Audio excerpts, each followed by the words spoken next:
Okay, I'd like to call to order the Westerly Public Schools School Building Subcommittee meeting for Wednesday, February 26th. The time is 6:02. Members present: Cindy Kirchhoff, Kristen Federico, Mike Ober, Chris Lund, Audrey Fobert, Dr. Mark Garceau, Mark McKinnon, and myself, Justin Hopkins. Dan Lathrop texted me. He's getting out of a meeting in Warwick late. Will be joining us late. We also have as guests Deb Reading, our owner's project manager from Downs, and Ashley Prester, our architect from DBVW.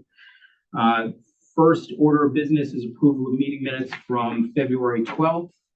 You should have all received the minutes as part of the distribution for the meeting. If there are no modifications to these meeting minutes, we'll entertain a motion to approve.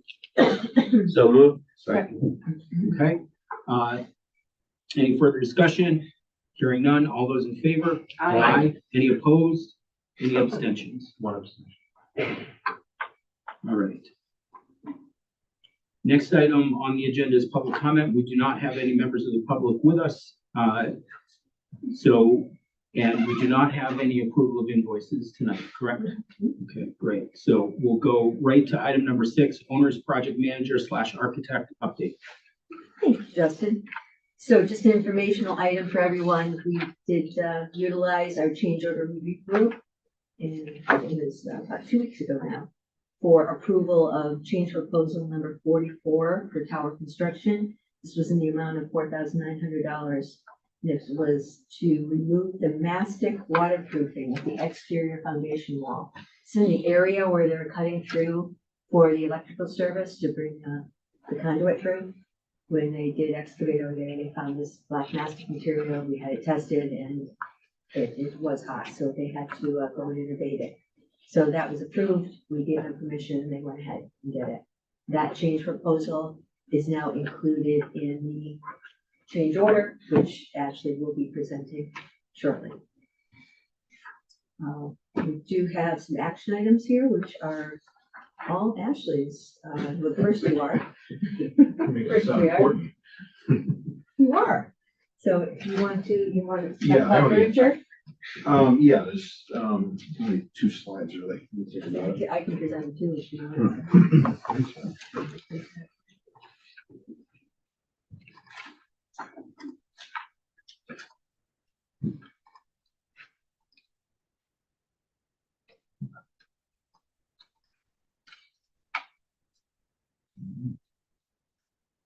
So change order 7, contractor had requested that they be able to bill the boulder removal this month, since they had incurred the cost between January and February. That came in yesterday, so we quickly scrambled and got together the cost. Unless Deb caught it, I think you got a cost that's higher. Mm-hmm. I had caught they used the wrong unit price. They used $300 a cubic yard. It's supposed to be $275. So it actually came down by about $5,000 or $6,000. So that was change proposal 41R3. I had reported, based on information the contractor gave us, that it was going to be about 120 cubic yards. 6 trucks. It wound up being 10 or 12 trucks, 200 cubic yards of 10 trucks. So that's the reason it went from the 40 that I had estimated 2 weeks ago to the 58 now. But as far as we're concerned, we believe this is the end of the rock. They don't have any major excavations left to do. Everything that they're working on is between the septic system tanks. And it's just very shallow pipe and conduit. So we would be looking for the committee to approve that as part of change order 7 presented tonight. We had 2 other items, one of which Deb already noted was the foundation mastics, number 44. And we had number 43, which was we need to add a floor drain in the fire pump room. And the contractor requested payment or cost to scan the floor so they could avoid any conduit or pipe that was unknown, which we've done in a couple other locations in the project, and it has been beneficial. So I think their schedule, they might have done the scanning already or will do it soon, but they're going to do the actual plumbing in April. That he did scan? Okay. So, before you tonight is the change order 7 for 65,035.49. Okay, any questions to Ashley regarding this change order? I'm just gonna write on my.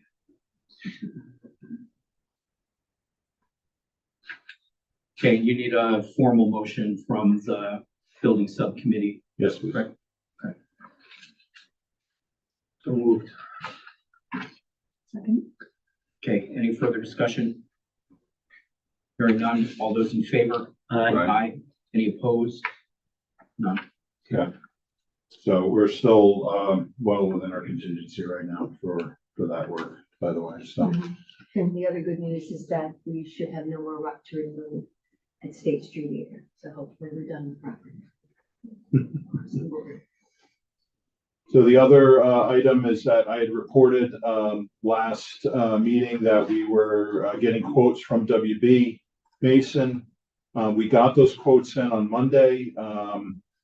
Deb had included it in the minutes or the agenda, and I just had copied it here. It basically shows that we had budgeted $250,000 back in February of last year before we bid.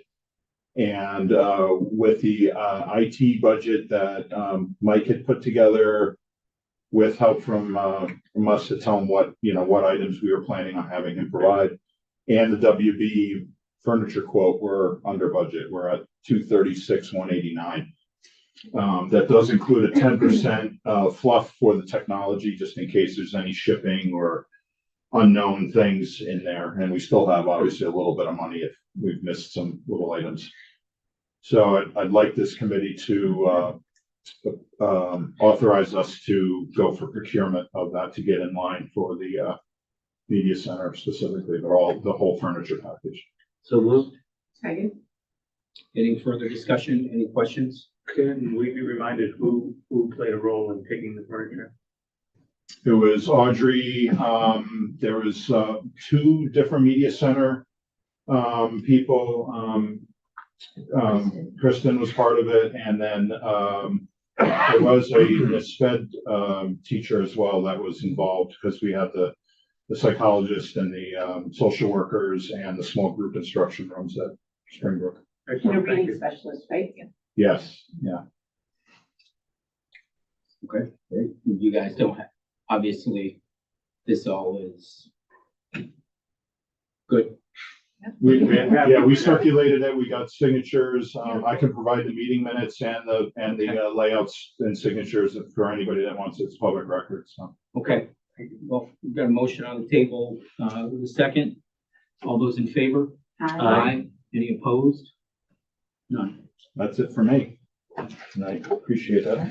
Did you want to present your proposal for? Oh, if you want me to present that, you can. Yeah, Okay. I don't have it on a slide, but I can be here to answer any of We it. can sit down too, I can Yeah. talk about it if anybody has any questions. Yep. The other 2 items are for Downs and DPW for additional time. And if we all recall back to when East Dunn's Corner and Springbrook went out to bid, we were hoping to have completion last August. And as the clock ticked and we had the package on the street and we extended it twice, I believe, we found that there was no going to be anyone who was going to be bidding. So that's when we decided we had to extend the bid date to this August. And honestly, after seeing the lead times and the material that's included in the renovations in the addition, there's a reason why nobody was going to bid. We never would have made that date. We had switch gear and all kinds of proprietary items in there that just wouldn't have made it. So that means that I know you're close to being billed out, right? You're at what percentage? I think Dunn's, I'm just about 100%. I know I've exceeded at Springbrook. Yeah. Original contract was through December. It was an April through December construction, 8 months. Mm-hmm. We extended it another 8 months to August of 25. And we were the same. So we billed out for Springbrook and Dunn's Corner. We have nothing left to bill. and neither does DPW. And our services will extend through the end of the year with closeout, with including any chips and getting the reimbursement. Actually, I'm sure you'll be involved going through September, October.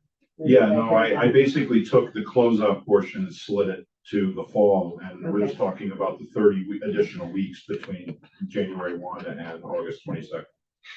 And unfortunately, we had the same issue at State Street. It's a little bit different because the delay occurred during the design process. So we were supposed to be going out to bid early in 2024. And we did end up getting out to bid just because we knew we had to, just to release the package and get some bidders in numbers back. But we didn't have right approval. We didn't get right approval until June. And then we didn't get a signed contract with ONG until July, which meant that they didn't start work until September. So we were supposed to start work early in the spring, didn't start until September. So that whole completion date got pushed off, and now we've got that awkward completion date of the spring of 2026, which gives us a little time to move into the building and take our time to get it right. But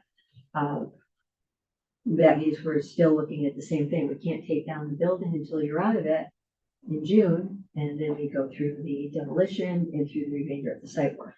So that means that Downs is going to be at State Street until the end of 26 with closeout. So that's extending our services basically another year there as well. So right now we have a proposal which everyone received from DPW for their extension of services due to the extension of the completion dates at both Duns and Springbrook in the amount of $109,200, and Downs' proposal for basically the same thing in all three schools is $196,310.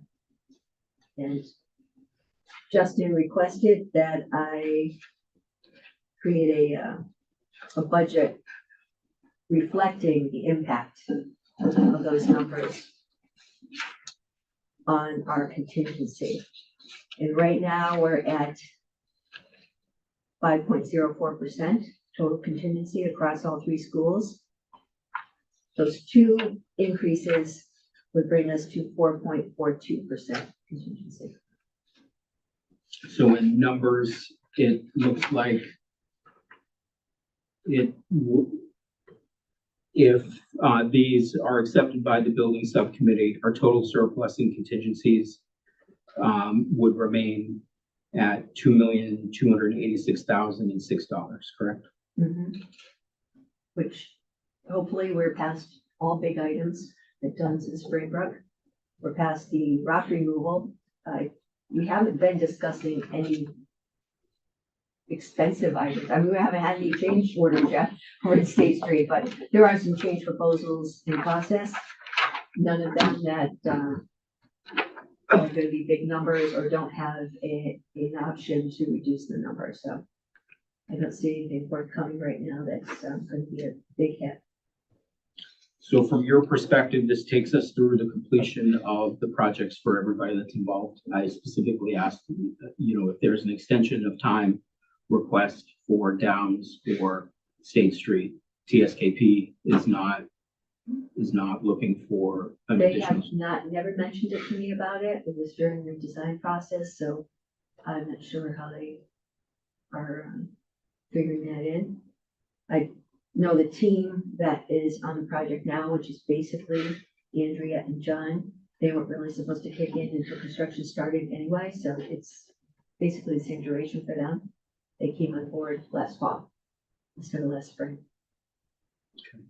Any questions from the subcommittee? Could we hear about how those numbers were arrived at?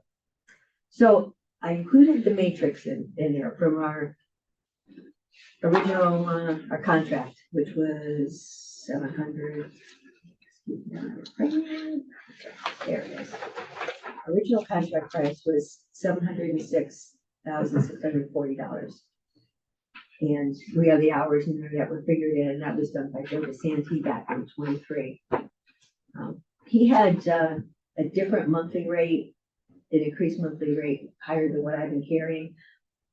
foreseeing what was coming, I reduced the monthly billing at State Street as of this year. So I cut that back, almost 25%.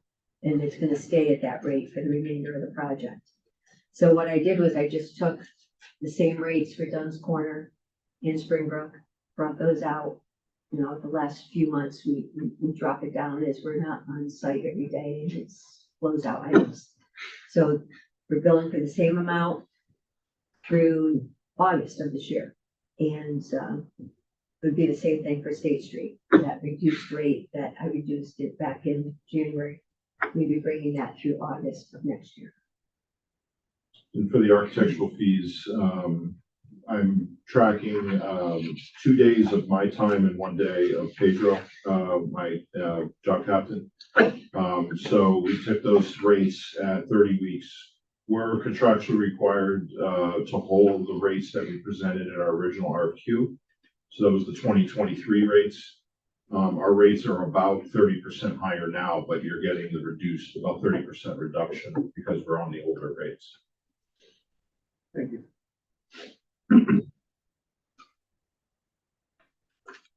We, as architects, we can always make it a deal for you. And answer.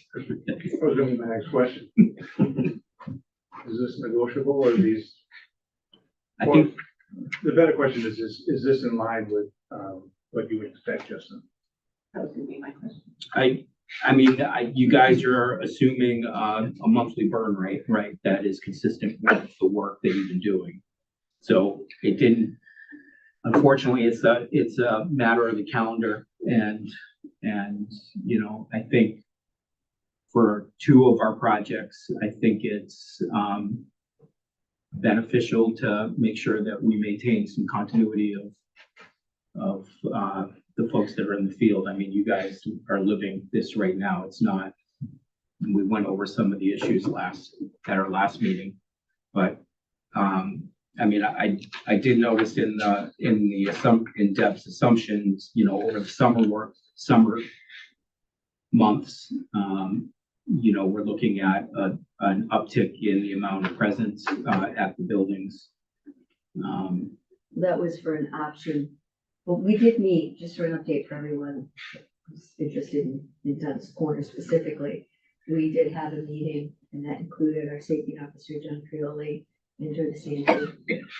Mark was there, and just about every tower employee from the Cranston office.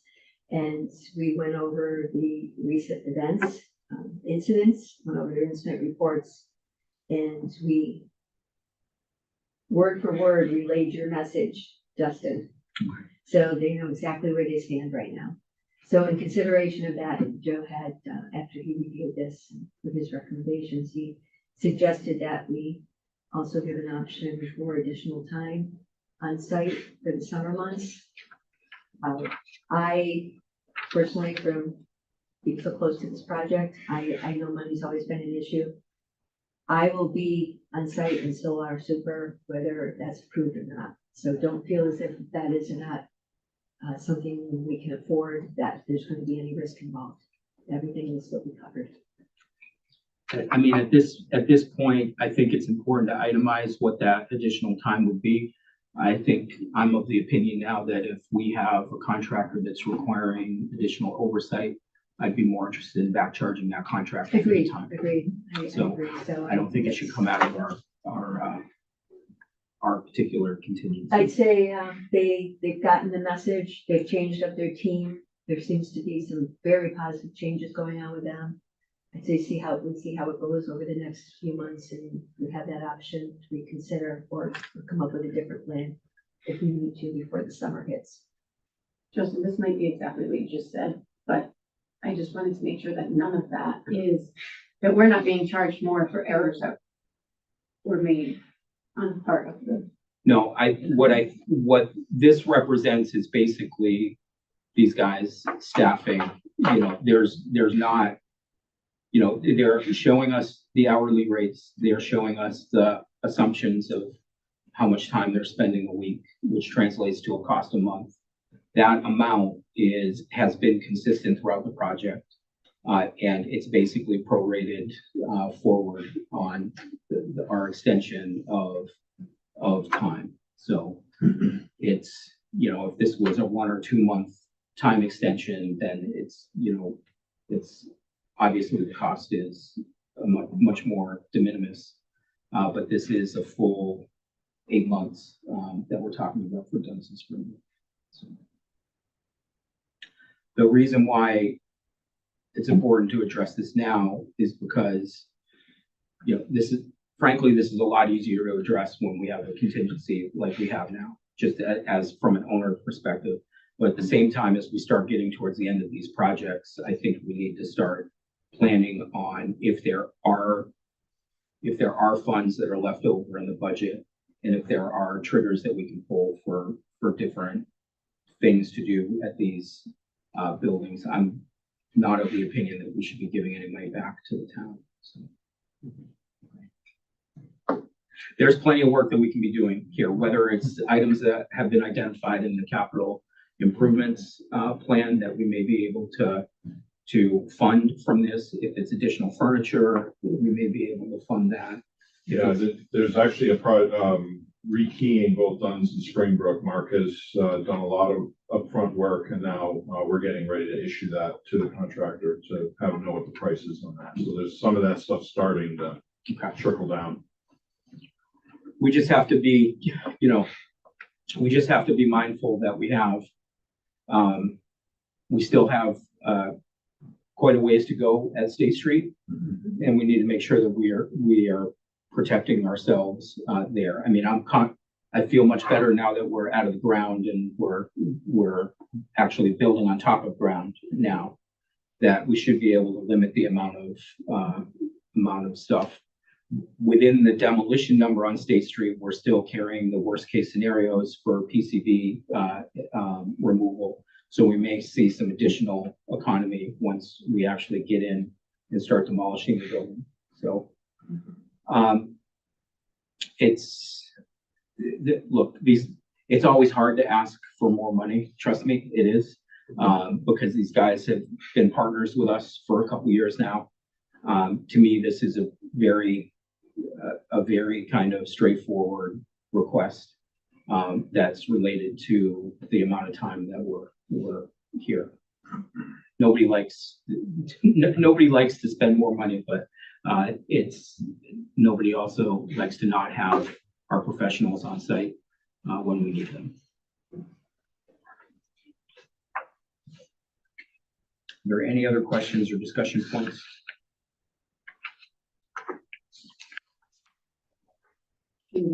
Yes. Motion to approve. Second. Okay, any further discussion? Hearing none, all those in favor? Aye. Any opposed? None. Thank you. Okay, thank you. I think the key part is, and I think I mentioned this to you, Deb, I'd like to do this once so that we can get it out of the way, make everybody whole in the project so that we have more confidence in our bottom line number. Absolutely. Absolutely. Okay, is there anything else? No, there is nothing else. So every project meeting that I'm in now, people are asking about tariffs. And I know that we don't need to worry about steel in any of our buildings now. But I was on a meeting today where I had a project that was bid in December. The steel contractor told us they have a 25% increase in their steel costs, which on this particular project is about $600,000. So I guess my question will be, perhaps just, I know steel we're fine. I don't know where our ductwork is being fabricated or where our millwork is being fabricated. I heard that it also extends. There's one particular mill worker that's based in Nova Scotia. That Ours is in Rhode Island. I don't remember the name of it, but he's in Rhode Island. Yeah. I know that's one good thing about ONG. They seem to procure very early and they get a hold of the material. Yeah. But you're right about tariffs. I did hear, it's great we got approval tonight, working with W. Mason in Newport, and ride approval has been delayed, so we can't issued purchase order. Unfortunately, they are now talking about some price increases to the tariffs. So, yeah, they're coming. But that'll be a very good question. I don't think we have to worry about them with tower. They should have everything. They should. Yeah, we haven't asked the question because we don't want to invite Don't wanna invite them. the markup, but, the rooftop units weren't billed last month because they didn't have insurance, so they're coming this month. So those are all been purchased. Anything with a lot of metal. Yeah. Ductwork, I think is all in the States already, so Right. I think we're pretty good. Yeah, I feel comfortable asking LNG, but I'm sure they would have brought it up already. Yeah, I mean, they've had ample time to purchase all the Yeah, material they're that's on. They have all the switch gear. I don't know what strings they pull, but they're great at getting their material. Good. One item we talked about briefly is at Dunn's Corner. We brought that up, Justin, about something that might be on the stage 2 is this issue with the soffit, the fascia and the soffit burning around the ethos. I'd like to be able to tell Tower to hold on that for now until we make a decision. I don't think they're in any rush. They've got enough to do out there, but I don't want to go by one day and find that they've started to do something and then incur a cost.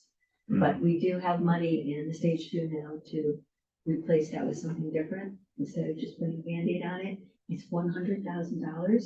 We could probably take that and maybe do more floors at Springbrook or something else, roll it back into the project. So it doesn't even have to happen right now, right? I mean, it could happen once the stage 2 is approved.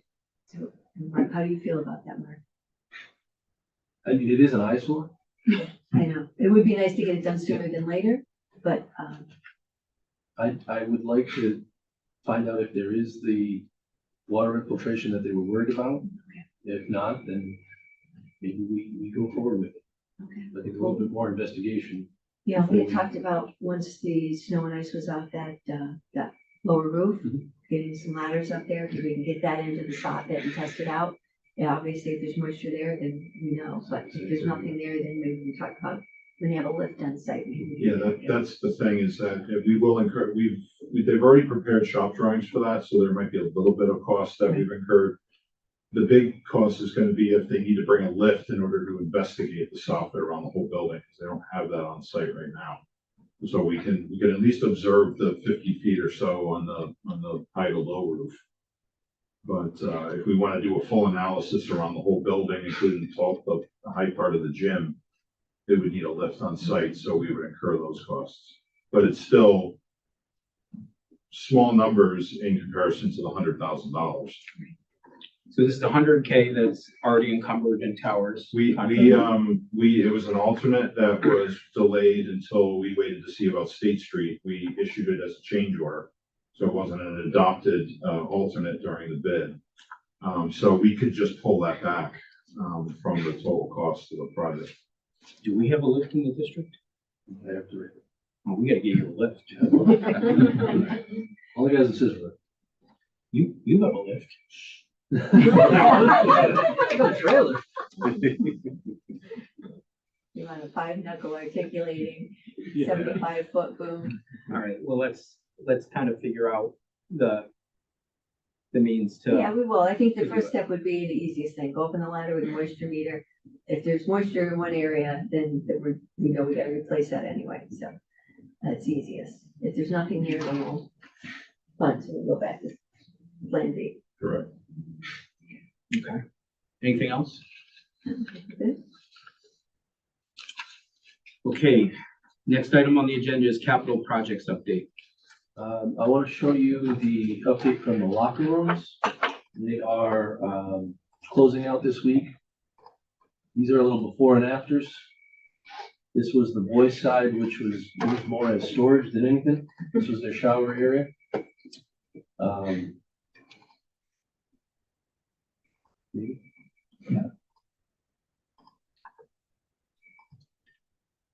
You just quickly scroll down through these, right? It's just pictures. This is the old girls' locker room with the nice colors and the tile floor. You keep going down. You can go quick. They just kind of broke out all the different bathrooms that they had in there. The old floors were all ripped up. Audrey, don't you remember that? Because I'm like having like flashbacks of the lime green. 1990. So all that's gone away, and that was their locker room. The floor and the lockers are getting all redone. The flooring is done now, painting will happen. So that's the new look. We have changing stations, we have bathrooms to the left and right. The floor was all done.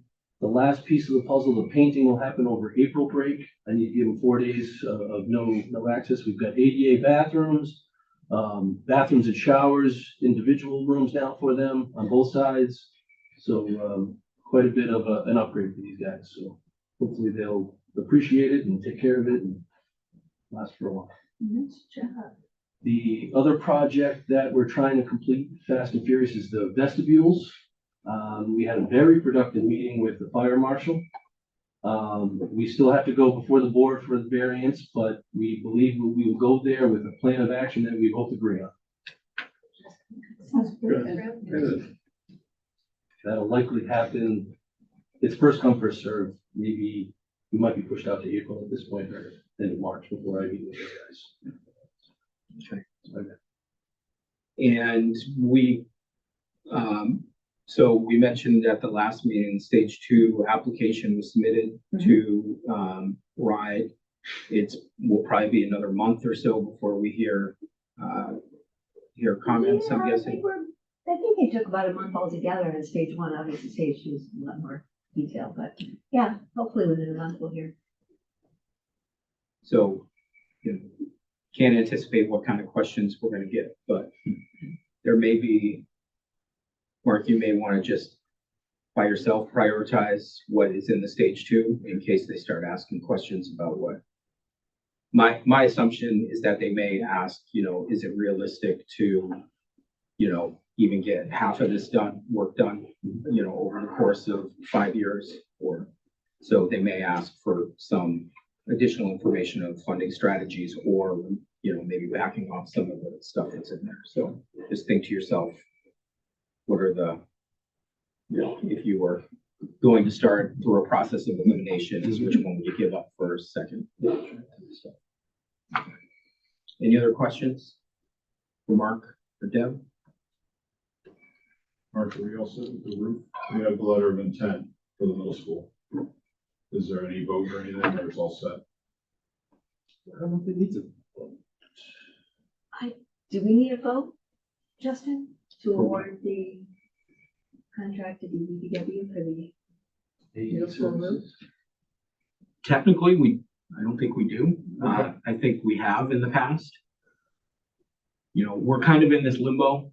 And Mark, I owe you maybe that's something that I'll bring to the subcommittee, is the charter. I haven't done any work on what you had sent, but what the subcommittee, so perhaps we can parry to next steps here, item number 8, which is, I mentioned a number of times that we're basically an ad hoc with a specific charter to address the elementary school projects. We have historically tackled capital project requests under, you know, our advisory status to the school committee, and I hope helped Mark strengthen their position in the school committee when coming to for these projects and asking for funding. The question is going to be, you know, if we're going to look at a new charter, or if the school committee is going to consider a new charter, you know, what is the composition? What is what's the charge? What are the terms? All that good stuff. So maybe what I'll do is forward our existing charter to the rest of the subcommittee for review and potential discussion at our next meeting. I don't think there's really any rush. Well, no, there's no real rush. A little bit. If we're gonna expedite the middle school roof as much as possible, I'll probably be looking for SD approval end of March. So 2 meetings from now, I'll need somebody to approve it. I could go right to the school committee if this body isn't gonna do that. I mean, I think we can provide an advisory recommendation to the school committee, which is what we've done in the past with professional services. I'm not sure we have any of that information in front of us right now, but No. is it okay to wait till the next meeting or? Yeah. Yeah, no, I'm just now gearing up right now, so. I think we're also thinking more in terms of when these projects are complete Right, as well. Yeah. It would be a shame for the institutional knowledge and expertise of this team to just go away when we have so many other things on the horizon. This has been a very important body to all of our capital work. so just when you guys, when you're out. Yeah, I stuck you back in. I just need someone to approve it so that Ride can check the box. We went through this on Springbrook and I'm trying to anticipate it this time. Yeah, there, just for your comfort level, I don't think there's gonna be any objections. Yeah. But I think for proper rules and procedure here, we should probably have it as, background, at a meeting. So if we can have it by the next meeting, it's probably fine. Okay. Okay, anything else that anybody would like, to discuss regarding next steps? Communication, strategies, anything that's been questions that have come up? We all just want to get out of here. All right, so item number 9, there's continues to be no public comment, so we will entertain a motion to adjourn. So moved. Okay, all those in favor? Aye. Any opposed? I'll just text.